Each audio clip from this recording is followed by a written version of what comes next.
성경 말씀 로마서 12장 1절 한 절만 읽도록 하겠습니다. 로마서 12장 1절. 그러므로 형제들아 내가 하나님의 모든 자비하심으로 너희를 권하노니 너희 몸을 하나님이 기뻐하시는 거룩한 산 제사로 드리라. 이는 너희의 드릴 영적 예배니라. 아멘. 우리가 로마서 1장부터 지난 시간에 11장 이제 끝을 냈습니다. 1장부터 11장까지는 어떻게 보면 그 기독교 교리에 대해서 바울이 쭉 설명을 했습니다. 모든 인간은 다 죄인이다. 의인은 하나도 없고 모든 사람이 다 죄인이고 죄의 삭슨, 죄의 값치는 사망이라는 겁니다. 그런데 하나님께서 우리를 사랑해 주셔서 독생자 예수 그리스도를 십자가에서 우리의 죄값을 대신하고 우리를 구원해 주셨습니다. 그래서 우리 개인의 구원으로 끝나는 게 아니라 모든 인류가 구원받는 거로 마무리를 합니다. 그래서 이제 오늘 12장에 들어와서는 이제 구체적인 기독교인들이 너희가 진짜 구원을 받았다면 어떤 삶을 살아야 되는지 자세하게 설명해 주고 있습니다. 많은 사람들이 구원을 교리로 이해합니다. 어떤 지식으로 이해하기 때문에 그 삶의 능력이 없어요. 구원은 하나님의 능력이에요. 구원은 하나님의 능력인데 대부분 사람들이 기독교 교리로 이해하고 삶으로 받아들이지 않기 때문에 형식에 그치게 됩니다. 어떤 예수 믿는 사람으로서의 그 모양만 보이려고 하는 거지 그 삶 자체에 능력이 없어요. 그래서 오늘 1절에 보니까 이 1절에 보면 세 부분으로 나와요. 첫 번째 부분이 그러므로 형제들아 내가 하나님의 모든 자비하심으로 너희를 권하노니. 그 다음에 두 번째가 너희 몸을 하나님이 기뻐하시는 거룩한 산 제사로 드리라. 그리고 세 번째가 이는 너희의 드릴 영적 예배라고 이렇게 얘기를 합니다. 우리는 이 삶의 의미를 알아야 돼요.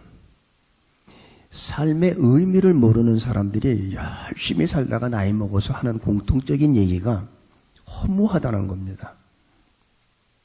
내가 무엇을 위해서 이렇게 열심히 살아왔나? 심지어는 어떤 사람들은 자살까지 한다고 그래요. 너무 허무하고 우울증이 오고 내가 무엇을 해서 이렇게 열심히 달려왔나? 거기다가 또 황혼 이혼도 요즘에 많다고 합니다. 우리는 삶의 의미를 알아야 돼요. 우리는 어디서 왔다가 어떻게 살다가 어디로 가는지 이 삶의 의미를 분명히 아는 사람은 삶이 허무하지 않습니다. 우리 다시 한번 지난 마지막 시간에 11장 마지막 36절 한번 보면은 이는 만물이 어디에서 나와요? 주에게서 나오고 주로 말미암고 주에게로 돌아갑니다. 우리는 하나님으로부터 나온 존재인 걸 알아야 돼요. 어디서 왔다가 우리가 어디로 가는지를 이거를 모르면 허무하고 후회만 남게 돼요. 그런 사람한테 삶의 의미를 모르는 사람한테 다시 삶이 주어져도 역시 마찬가지입니다. 헛되고 헛되다.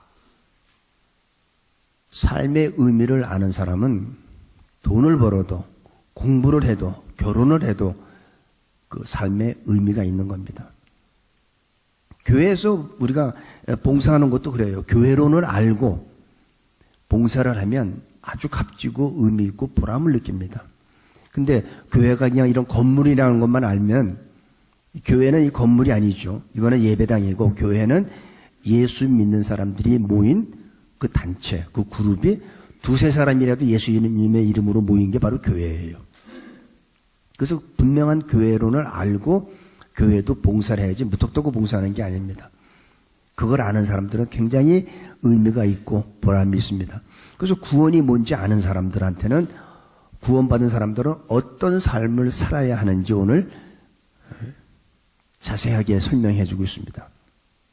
그러면서 첫 번째 나오는 게 그러므로 나옵니다. 그러므로 12장 1절 첫 마디가 그러므로. 그럼 이 앞에 뭐가 있다는 얘기일까요? 그러므로.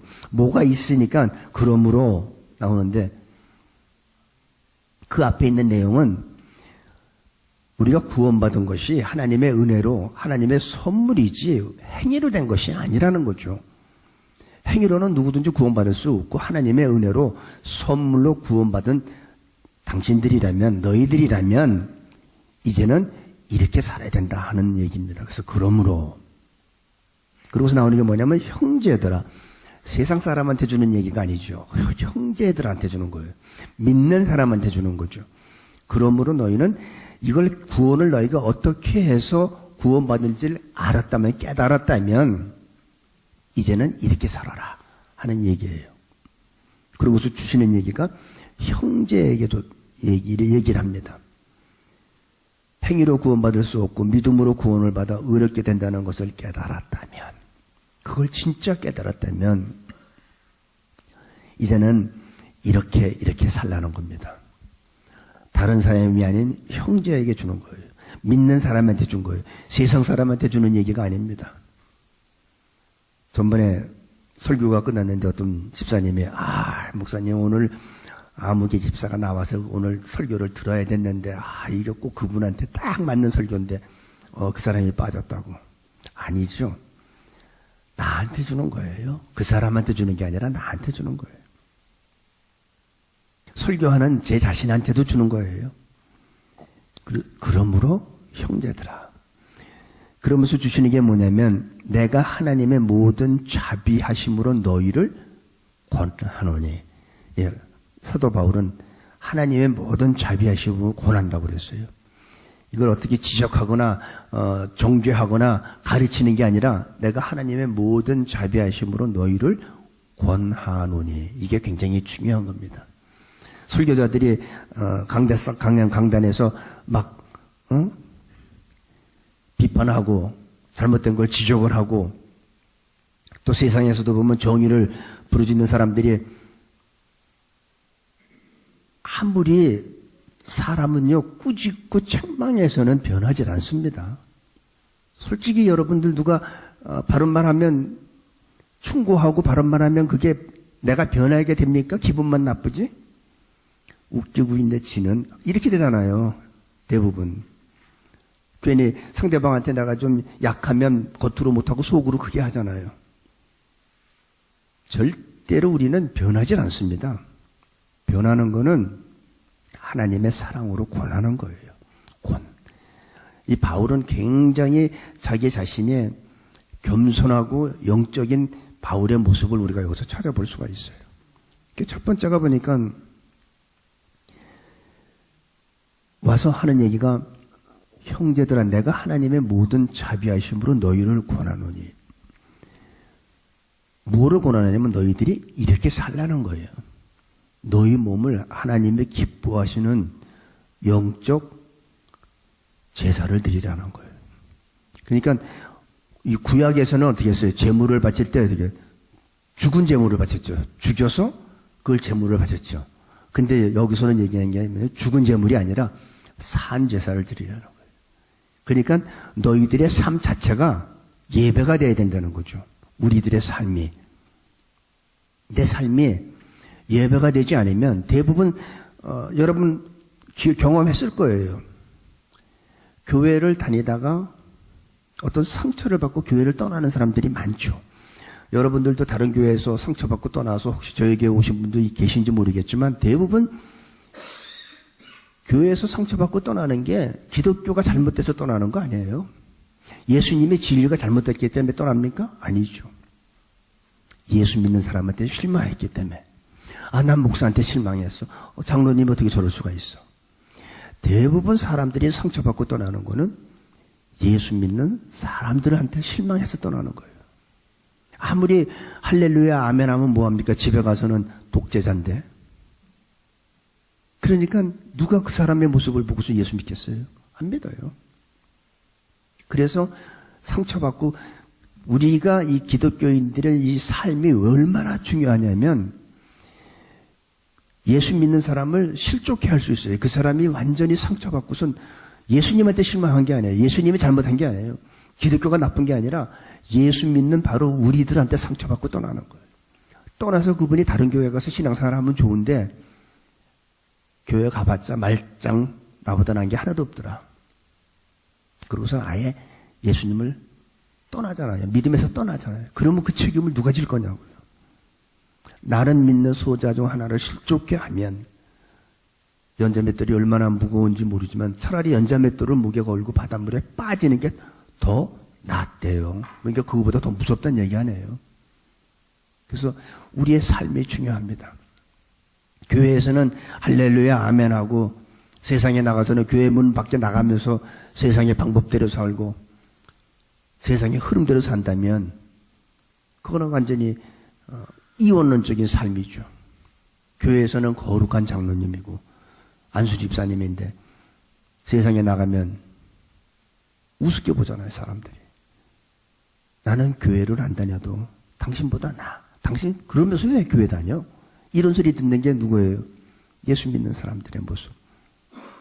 그래서 그리스도인들은 이 구원을 머리로 알지 마세요. 교리로 알지 마세요. 삶으로 받아들여야 돼요.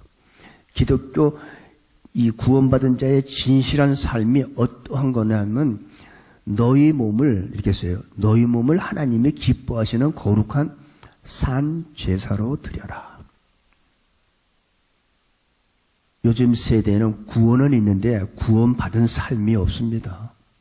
구원은 있어요. 근데 구원받은 삶의 모습이 나타나지 않는 거예요. 세상에서 예수님은 그랬어요. 너희는 세상의 소금이다. 세상의 빛이라 했는데 세상에 나가보니까 없어.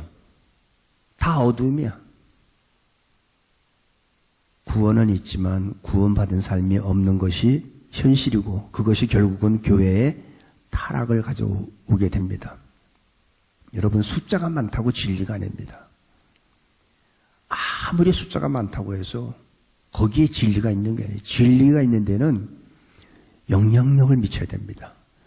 소수라도 영향력을 미치는 데가 바로 진리예요. 아무리 사람이 많으면 뭐하고 숫자가 많으면 뭐합니까? 그건 진리가 아니에요. 진리는 분명한 건 내가 내 삶을 통해서 주위에 있는 사람한테 영향력을 끼쳐야만이 진정한 구원의 삶입니다. 여자분들은 꽃을 좋아하잖아요. 남자들은 뭐 생화인지 좋아하는지 잘 몰라. 만져봐야 알지. 하도 요즘엔 잘 만들어가지고 눈으로 봐서는 몰라요. 근데 이 생화는요 꽃에서 향기가 나잖아요. 그러니까 벌과 나비가 저절로 몰려들어요. 우리가 진짜 구원받은 자의 삶을 살면 우리의 모습을 보고 세상 사람들이 교회에 들어와서 예수님을 믿게 된다는 얘기예요. 언제 꽃이 나비야 이리 와라 벌아 이리 와라 안 해요. 그런데 벌과 나비는 살아있는 꽃 저절로 모여들게 되어 있습니다. 우리가 그런 삶을 살아야 돼요. 그것이 우리가 거룩한 산 제사로 드리는 영적 예배예요. 너의 몸을 우리 몸, 우리의 삶이 구원받은 자의 모습의 삶이 있어야 된다는 겁니다. 오늘 이 주시는 말씀은 세상 사람이 아닌 바로 우리들한테 주어지는 메시지라는 사실을 꼭 기억하시기 바랍니다. 오늘날 우리들은 이원론적인 삶을 살아요. 교회에서는 거룩한 삶. 우리 목사님은 그래도 거룩하지. 근데 밖에 나가면 뭐 목사인지 아닌지 알 수가 없잖아요. 그런 삶을 살면은 안 된다는 거예요. 그거는 사람들도 속이지 못하고 하나님도 안 속아요. 제일 중요한 거는 기독교인이 소수의 기독교인, 저는 우리 새누리교회 성도님들이 소수의 새누리 성도님들이 세상에 나가서도 영향력을 미치는 그런 분들이 되기를 바랍니다. 나가서 뭔가 나를 통해서 예수 믿는 향기가 나타나야 될 거 아니에요. 저 사람은 보니까 저 목사님 같아. 얘기 안 해도 저 사람은 장로님 같아. 이게 나타나야 되잖아요. 나 예수 믿어. 당신이 예수 믿으면 나는 뭐겠다. 그런 말 하잖아요. 어떤 사람이 그런 얘기를 했어요. 정신병원에 갔더니 한 사람이 내가 예수라고 막 그랬대요. 그랬더니 그 옆에 있던 정신병자가 난 너 같은 아들을 둔 적이 없다 이랬답니다. 이게 누가 봐도 우리는 세상 사람들이 볼 때 임신한 사람을 얘기 안 해도 아는 것 같이 우리는 우리의 삶을 통해서 그리스도인이라는 것이 증거 나타나야 돼요. 대부분의 아내들이든 남편이든 둘 중에 한 사람만 교회에 온다고 쳐봐요. 왜 가족이 교회 안 따라오겠어요?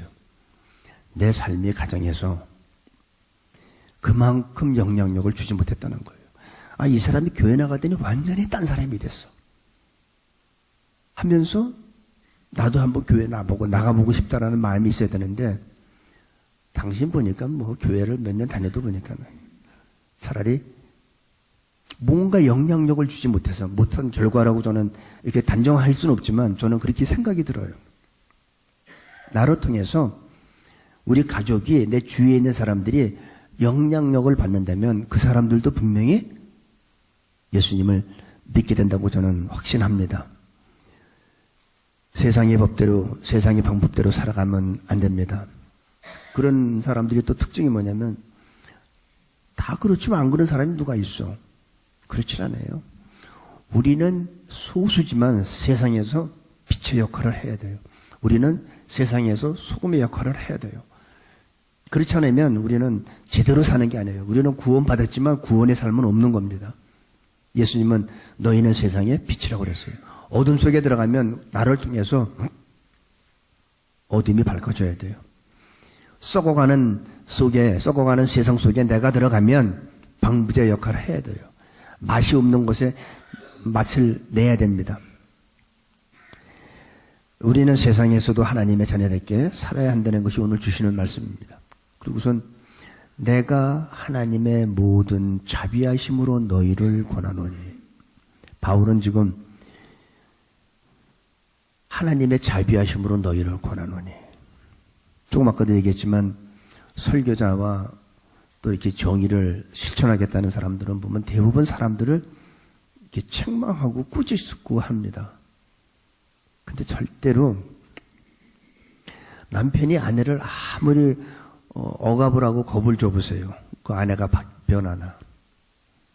아내가 남편한테 아무리 또 바가지 긁어보세요. 남편이 변해요? 시끄럽기만 하지. 바가지 긁으면 소리만 나지. 그 남편이 변합니까? 안 변해요. 진정으로 변하는 것은 하나님의 사랑이에요. 사랑으로는 변해요. 예. 충고도 안 되고 권면하는 것도 사랑으로 권면해야 돼요. 그러니까 누굴 이렇게 가르치려고 그러면요, 되게 받는 사람들이 기분 나빠요. 그렇게 말하는 지는 이렇게 나오잖아요. 그래서 대부분의 이 부부간에도 항상 문제가 뭐냐면 사랑으로 격려. 잘못한 게 10가지가 있어도 한 가지 잘한 게 있으면 격려해 주세요. 그러면 사람은 변해요. 근데 잘한 거 있는데도 불구하고 그거 말고 잘못한 거 가지고 계속 그거 고치라고 얘기하면 이제 고치십니까? 안 고치시죠. 그래서 그리스도인의 삶은 상대방을 격려해주고 사랑해주고 용서해주고 그러면 변하게 되어 있습니다. 꾸짖는 것 가지고는 절대로 안 됩니다.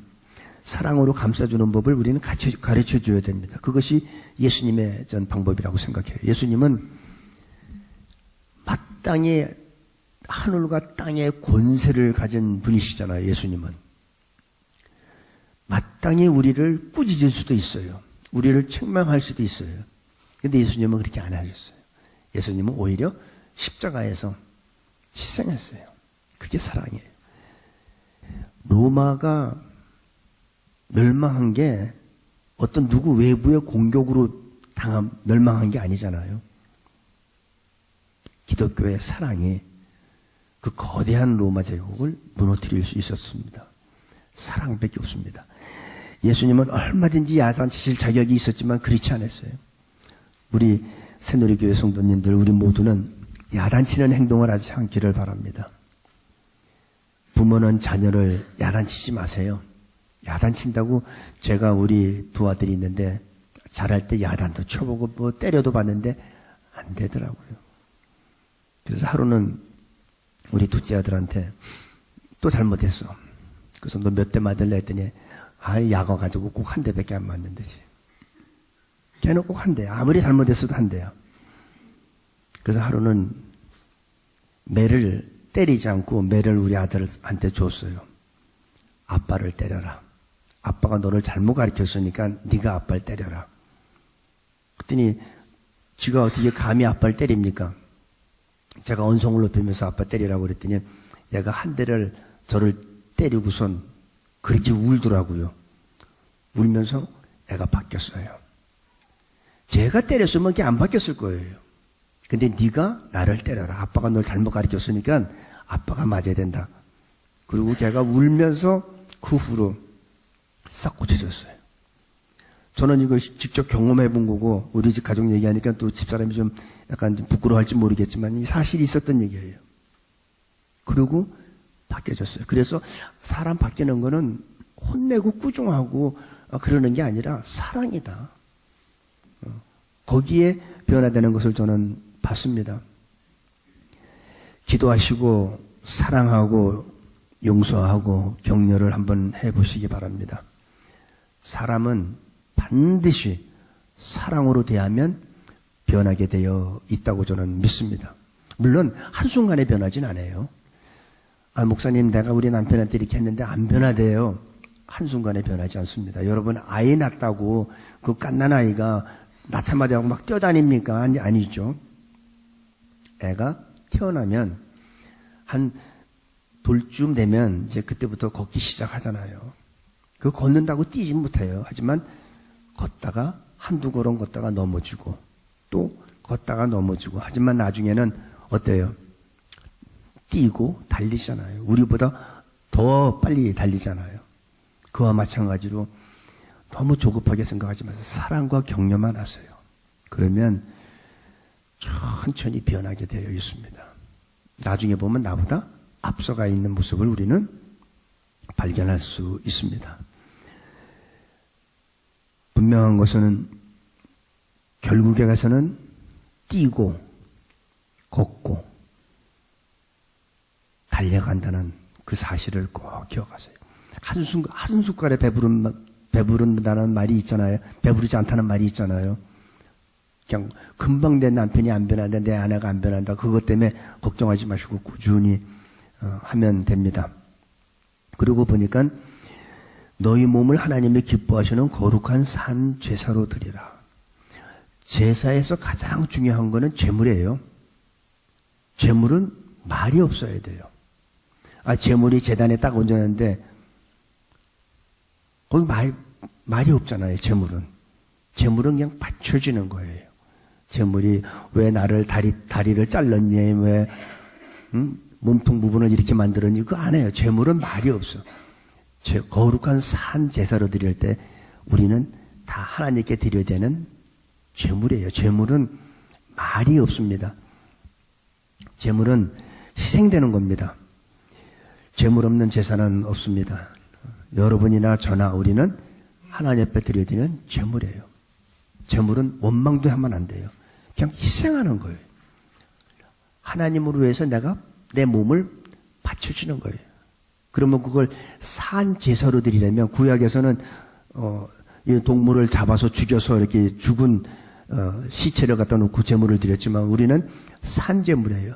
그러면 다시 말해서 우리의 삶을 통해서 하나님 앞에 바쳐지는 제물이 되라는 거죠. 그러면 나의 물질, 나의 시간, 하나님의 나한테 주신 모든 것들을 통해서 하나님이 기뻐하시는 삶을 사는 거죠. 교회에서도, 가정에서도, 사회에 나가서도. 그럴 때 하나님께서 그걸 기뻐 받으시는 거죠. 그게 우리에 드릴 영적 예배라는 거예요. 거룩한 산 제사를 드리라는 거예요. 그리스도인들은 제물입니다. 이익을 챙기는 것이 아니에요. 어떤 분들은 예수 믿으면 사업이 잘 되고 건강하고 만사형통. 물론 예수님 믿으면 그런 축복도 있죠. 하지만 그것이 목적은 아니에요. 예수님을 믿는 사람들의 진정한 축복은 우리는 예수님을 위해서 이 세상에서 희생되는 제물이 되는 겁니다. 그것이 하나님이 기뻐하시는 산 제사예요. 우리는 삶을 통해서, 나의 언어를 통해서, 나의 행동을 통해서, 나의 모습을 통해서 하나님이 드러나야 돼요. 저 사람을 보니까 분명히 하나님 살아계시다. 저 사람을 보니까 진짜 하나님이 계신 걸 나는 부인할 수가 없다. 어떤 시장에 가서 어떤 사람이 이렇게 물건을 사는데 저울에 달았는데 이 물건을 사는 손님이 이 저울 맞아요? 이렇게 이제 물어본 거예요. 이 저울 맞아요? 그때 그분이 정 의심되면 저 건너편 저 집 가서 달아보세요. 저 집은 예수 믿는 사람인데 저 집 가서 달아보면 안다고. 우리 집 저울이 맞는지 틀리는지 저 집 가서 달아보라고. 이게 예수 믿는 사람들이에요. 인정받는 거예요. 저 집 가서 달아봐라. 저 집은 예수 믿는 집인데 저 집의 저울에 달아보면 우리 집 저울이 틀린지 맞는지 알 거라고 얘기합니다.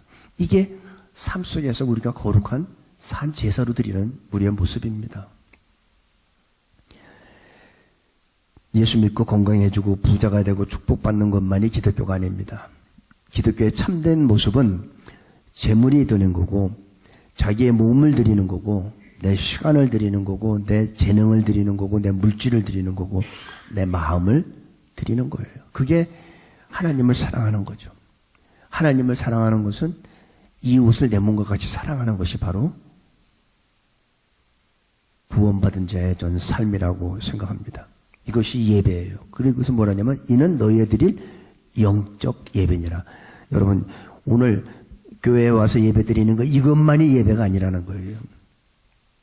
이것도 하나님 앞에 드리는 예배지만 우리가 삶 속에서 우리 몸을 거룩한 산 제사로 드리는 것이 우리가 하나님 앞에 드리는 거룩한 예배라는 거예요. 이것이 너희가 드릴 영적 예배니라. 오늘 교회를 떠나고 집에 가서 일주일 동안 세상에 살아가면서 우리의 모습이 바로 영적 예배입니다. 우리 삶이 예배인 거예요. 그러니까 구원받은 자는 교리적으로 이론적으로 예수 믿으면 난 뭐 내가 죄인인 걸 고백했구나, 예수 믿었으니까 구원받았지, 여기에서 멈추지 마시고 삶 속에서 우리의 영적 예배가 계속 이루어져야 된다는 거예요. 주일날 와서 예배 드리는 것만이 예배가 아니에요. 다시 한번 읽을게요. 그러므로 형제들아, 내가 하나님의 모든 자비하심으로 너희를 권하노니 너희 몸을 하나님의 기뻐하시는 거룩한 산 제사로 드리라. 이는 너희의 드릴 영적 예배니라. 신앙생활은 몸을 드리는 겁니다. 이것이 예배고 신앙입니다. 교회에 와서 드리는 것만이 예배가 아니라 삶 자체가 예배가 돼야 합니다. 우리 새누리교회 성도님들, 세상에 나가서도 예수님을 믿는 구원받은 자의 모습이 어디에서든지 나타날 수 있게 되기를 간절히 기도합니다. 기도하겠습니다. 아버지 하나님, 저희들이 온전한 구원을 받은 자로서 제물이 되기를 원합니다. 제물 되었을 때 어떤 원망이나 불평하지 않게 하시고 희생하는 그런 마음으로 기쁨으로 감사하게 감당할 수 있는 저희 모두로 축복하여 주옵소서. 오늘 이 말씀이 하나님의 뜻대로 살아가기로 작정하는 저희 모두가 되기를 소원하오며 예수님의 이름으로 기도합니다. 아멘.